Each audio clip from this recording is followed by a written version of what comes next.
and welcome back to my channel. For today's video I am being very casual. I look a mess, I actually look quite burnt. I was sitting in the sun yesterday. But today's video I am going to be bringing you all along with cleaning my messy bedroom.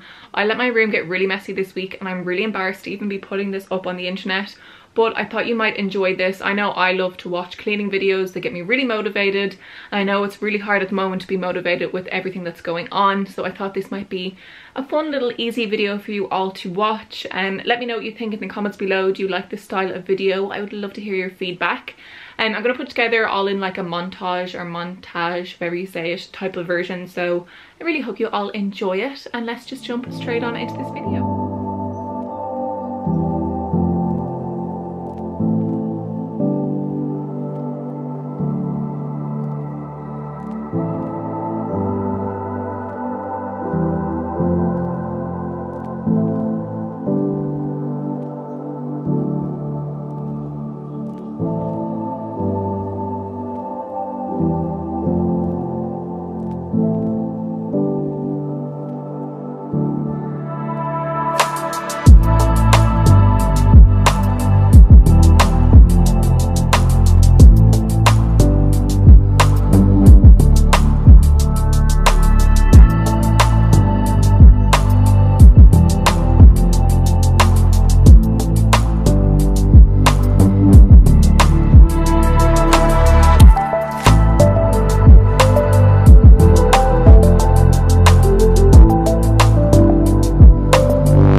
Okay guys, and that was it for today's video. I really hope you all enjoyed this really easy clean with me type of motivation video. Did it get you motivated to clean your room? Let me know in the comments below. I'm actually pretty ashamed, like I said, that I let my room get this dirty. I don't normally I keep it quite clean, but I mean the clothes that were on this chair were getting way too much, so I had to put them away, and I thought I might as well film a video and get some other people motivated to clean their bedrooms. So be sure to let me know in the comment section below, did it motivate you to clean your room? I would love to know. If you're new to my channel, don't forget to hit that subscribe button. I would love to have you as part of my YouTube family. And like always guys, I will talk to you all in my next video. Bye guys.